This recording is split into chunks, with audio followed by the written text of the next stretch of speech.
பொறுமையோடு ஓடக்கடவோம். ஆகையால் மேகம் போன்ற இத்தனை திரளான சாட்சிகள் நம்மை சூழ்ந்து கொண்டிருக்க, பாரமான யாவற்றையும் நம்மை சுற்றி நெருங்கி நிற்கிற பாவத்தையும் தள்ளிவிட்டு விசுவாசத்தை துவக்குகிறவரும் முடிக்கிறவருமாய் இருக்கிற இயேசுவை நோக்கி நமக்கு நியமித்திருக்கிற ஓட்டத்தில் பொறுமையோடு ஓடக்கடவோம். அவர் தமக்கு முன் வைத்திருந்த சந்தோஷத்தின் பொருட்டு அவமானத்தை எண்ணாமல் சிலுவையை சகித்து தேவனுடைய சிங்காசனத்தின் வலது பாரசத்தில் வீற்றிருக்கிறார். ஆகையால் நீங்கள் இளைப்புள்ளவர்களாய் உங்கள் ஆத்துமாக்களில் சோர்ந்து போகாதபடிக்கு தமக்கு விரோதமாய் பாவிகளால் செய்யப்பட்ட இவ்விதமான விபரீதங்களை சகித்த அவரையே நினைத்துக் கொள்ள.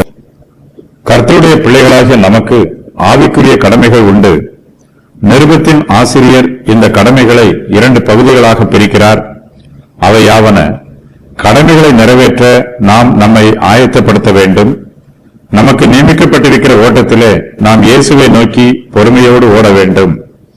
கர்த்தர் நம் ஒவ்வொருவருக்கும் ஒரு ஆவிக்குரிய ஓட்டத்தை நியமித்திருக்கிறார். நாம் ஆயத்தமாய் இருந்தால்தான் ஓட்டத்திலே ஓட முடியும். நம்மை ஓடுவதற்கு ஆயத்தப்படுத்தும்படி பாரமான யாவற்றையும் நம்மை சுற்றி நெருங்கி நிற்கிற பாவத்தையும் தள்ளிவிட வேண்டும். சரீர பிரகாரமான கவலைகள் நம்மிடத்தில் இருக்கக்கூடாது. சரீரத்திற்கு அதிக முக்கியத்துவம் கொடுக்கக்கூடாது. மாம்ச சிந்தை தேவனுக்கு விரோதமான பகை. நம்மிடத்தில் உலக சிநேகமும் காணப்படக்கூடாது. இப்பிரபஞ்சத்தின் மீது ஆசை வைத்து பரலோகத்தின் ஆசீர்வாதங்களை இழந்து போய்விடக்கூடாது. நம்மை சுற்றி நெருங்கி நிற்கிற பாவத்தை தள்ளிவிட வேண்டும். பாவத்திற்கு நம்மை ஒப்புக் கொடுத்தால் பாவம் நம்மை ஆளுகை செய்யும். அது நம்மை சுற்றி நெருக்கும். கர்த்தருடைய பிள்ளைகளாக நாம் பாவத்தை குறித்து மிகுந்த எச்சரிப்போடு இருக்க வேண்டும். பாவம் செய்ய சாதகமான சூழ்நிலைகளை விட்டு விலகி வர வேண்டும். நம்முடைய சிநேகிதர்கள் ஆவிக்குரிய சிநேகிதர்களாக இருக்க வேண்டும். அவர்கள் நம்முடைய விசுவாசத்தின் வளர்ச்சிக்கும் பக்தி விருத்திக்கும் உதவி புரியக்கூடியவர்களாக இருக்க வேண்டும். துன்மார்க்கரோடு ஐக்கியம் வைத்துக் கொண்டு கர்த்தர் நமக்கு நியமித்திருக்கிற ஓட்டத்திலே ஓடுவது கடினம். கர்த்தர் தம்முடைய பிள்ளைகள் ஒவ்வொருவருக்கும் ஒரு ஓட்டத்தை நியமித்திருக்கிறார். நாம் எல்லோருமே நமக்கு நியமித்திருக்கிற ஓட்டத்தை ஓட வேண்டும். கர்த்தருடைய பரிசுத்தவான்களில் அநேகர் நமக்கு முன்பாக அவர்களுக்கு நியமித்திருந்த ஓட்டங்களிலே பொறுமையோடு ஓடி முடித்திருக்கிறார்கள். அவர்கள் மேகம் போன்ற திரளான சாட்சிகளாக நம்மை சூழ்ந்து கொண்டிருக்கிறார்கள். அவர்களுடைய ஓட்டத்தை நாம் நினைவு கூற வேண்டும். அவர்கள் தங்கள் விசுவாசத்தை எப்படி காத்துக்கொண்டார்கள் என்பதை தியானிக்க வேண்டும். கர்த்தருக்காக அவர்கள் எப்படியெல்லாம் பாடுகளை அனுபவித்தார்கள் என்பதையும் சிந்தித்து பார்க்க வேண்டும். கர்த்தர் நியமித்திருக்கிற ஓட்டத்திலே ஓடுகிற விசுவாசிகள் பொறுமையோடு ஓட வேண்டும். விசுவாசமும் பொறுமையும் எப்போதுமே இணைந்திருக்க வேண்டும். தேவனுடைய கிருபைகளை பெற்றுக் கொள்வதற்கு நமக்கு விசுவாசமும் பொறுமையும் தேவை. நம்மிடத்தில் இருக்கிற விசுவாசத்தையும் பொறுமையையும் வளர்க்க வேண்டும். கர்த்தருடைய பிள்ளைகளாக நமக்கு ஏராளமான விசுவாசிகள் முன்மாதிரிகளாக இருக்கிறார்கள். நமக்கு நியமிக்கப்பட்டிருக்கிற ஓட்டத்தில் பொறுமையோடு ஓடுவதற்கு அவர்களுடைய சாட்சிகள் நம்மை உற்சாகப்படுத்தும். மனுஷருடைய முன்மாதிரியை விட இயேசு கிறிஸ்துவின் முன்மாதிரியே மேன்மையானது. நம்முடைய ஓட்டத்திலே நாம் இயேசுவை நோக்கி பார்த்து பொறுமையோடு ஓட வேண்டும்.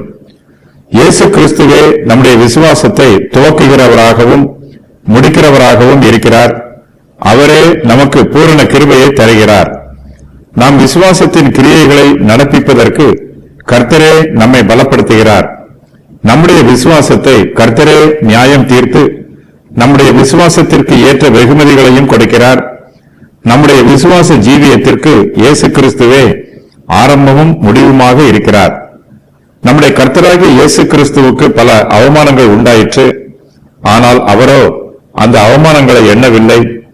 கிறிஸ்துவானவர் சிலுவையின் வேதனையை சுமக்க வேண்டியதாயிற்று. அவர் அந்த சிலுவையை சகித்துக் கொண்டார்.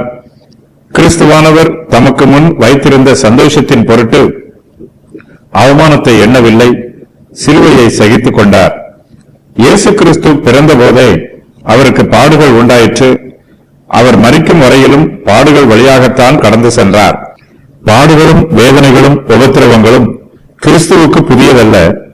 கிறிஸ்து அனுபவியாத பாடுகள் எதையும் நாம் அனுபவிக்கப் போவதில்லை. அவர் சிலுவையை சகித்தார். தமக்கு வந்த எல்லா அவமானத்தையும் பொறுமையோடு தாங்கிக் கொண்டார். இயேசு கிறிஸ்துவிடம் நீடிய பொறுமை இருந்தது. பிதாவாகிய தேவனுக்கு பூரணமாய் கீழ்ப்படிய வேண்டும் என்னும் விருப்பம் இருந்தது. இயேசு கிறிஸ்து தம்முடைய சித்தத்தையும் விருப்பத்தையும் பிதாவின் சித்தத்திற்கு ஒப்புக் கொடுத்தார். இயேசு கிறிஸ்து பிறந்த போதும் அவருக்கு அவமானம் உண்டாயிற்று. அவர் மரிக்கும் போதும் அவருக்கு அவமானம் உண்டாயிற்று. இந்த அவமானங்களை எல்லாம் தமக்கு முன் வைத்திருந்த சந்தோஷத்தின் பொருட்டு எண்ணாமல் சிலுவையை பொறுமையோடு சகித்துக் கொண்டார். இயேசு கிறிஸ்து இந்த பூமியிலே மனுஷத்துவம் உள்ளவராக இருந்தார். கிறிஸ்துவின் மனுஷ ஆத்மா தமக்கு முன் வைத்திருந்த சந்தோஷத்தை நோக்கி பார்த்தது. தம்முடைய பாடுகளின் நிமித்தமாய் தமக்கு முன் வைக்கப்பட்டிருந்த சந்தோஷத்தின் பொருட்டு கிறிஸ்துவானவர் அவமானத்தை எண்ணாமல் சிலுவையை சகித்தார். மனுஷருடைய பாவத்தினால் மனுஷருக்கும் தேவனுக்கும் இடையில் உள்ள ஐக்கியம் முறிந்து போயிற்று. இயேசு கிறிஸ்துவோ கல்வாரி சிலுவையிலே தம்முடைய ஜீவனையே பலியாக செலுத்தினார். மனுஷருடைய பாவங்களை போக்குவதற்காக தம்முடைய சொந்த இரத்தத்தையே மீட்பின் கிரயமாக செலுத்தினார்.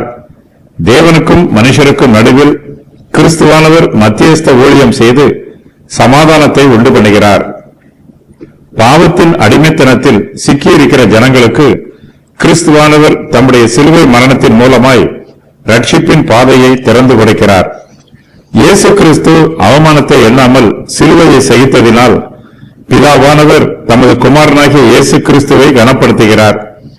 கிறிஸ்துவானவர் சிலுவையை சகித்ததினால் தேவனுடைய சிங்காசனத்தின் வலது பாரிசத்தில் வீற்றிருக்கிறார். தேவனுடைய சமூகத்திற்கு முன்பாக இயேசு கிறிஸ்து தம்முடைய பிள்ளைகளுக்காக பிதாவினிடத்தில் எப்பொழுதும் பரிந்து பேசிக் கொண்டிருக்கிறார். கர்த்தருடைய பிள்ளைகளாகிய நமக்கு தேவன் சில கடமைகளை கொடுத்திருக்கிறார். நாம் இவற்றை பயபக்தியோடு நிறைவேற்ற வேண்டும். நம்முடைய ஆவிக்குரிய ஜீவியத்தில் நாம் எப்போதும் இயேசு கிறிஸ்துவையே நினைத்துக் கொள்ள வேண்டும். அவரையே நோக்கி பார்க்க வேண்டும். இயேசு கிறிஸ்துவே நம்முடைய ஆவிக்குரிய ஜீவியத்திற்கு முன்மாதிரியாக இருக்க வேண்டும். அவருடைய வசனங்களை தியானிக்க வேண்டும்.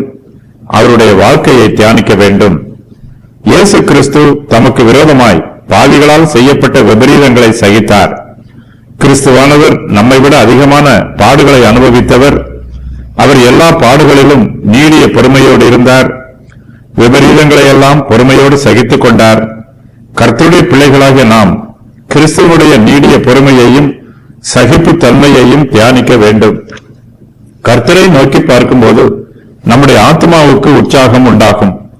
நாம் இளைப்புள்ளவர்களாய் நம்முடைய ஆத்மாக்களில் சோர்ந்து போக மாட்டோம். மனுஷருக்கு பாடுகளும் உபத்திரவங்களும் வரும்போது சோர்ந்து போவது இயல்பு. இந்த சோர்வில் இருந்து நாம் தப்பிக்க வேண்டுமென்றால் நமக்காக பாடுகளையும் விபரீதங்களையும் சகித்த இயேசுவையே நாம் நோக்கி பார்க்க வேண்டும். கர்த்தரை பற்றும் விசுவாசமும் கர்த்தரை பற்றிய தியானமும் நமக்கு ஆறுதலை கொடுக்கும். நம்மை சோர்ந்து போக விடாமல் உற்சாகப்படுத்தும்.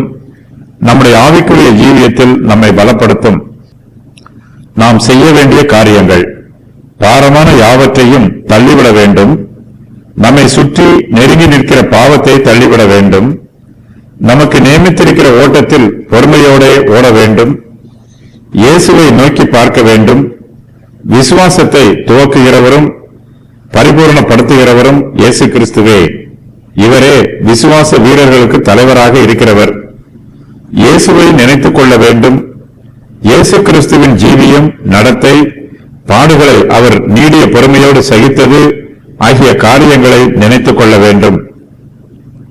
முரட்டு குணம், துன்மார்க்கம், ஏமாற்றுத்தனம் ஆகிய துர்க்குணங்களையும் இந்த வாக்கியம் குறிக்கும். ஆவிக்குரிய முன்னேற்றத்திற்கு தடையாக இருக்கும் பாரமான எந்த காரியத்தையும் தள்ளிவிட வேண்டும் என்பது பவுலின் கருத்து. பழைய ஏற்பாட்டு விசுவாச வீரர்களை விட கிறிஸ்து மேலானவர். சர்வத்தையும் சிருஷ்டித்தவர். விசுவாசத்தை துவக்குகிறவரும் முடிக்கிறவருமாக இருக்கிறார். அவர்களுடைய இரட்சகர். அவர்கள் நோக்கி பார்த்து விசுவாசித்தவர். பிதாவின் சித்தத்தின்படி இயேசு கிறிஸ்து கிரியை செய்தார். இதனால் மனுக்குலத்திற்கு ரட்சிப்பு உண்டாகும். இந்த சுவிசேஷத்தை இயேசு நோக்கி பார்த்தார்.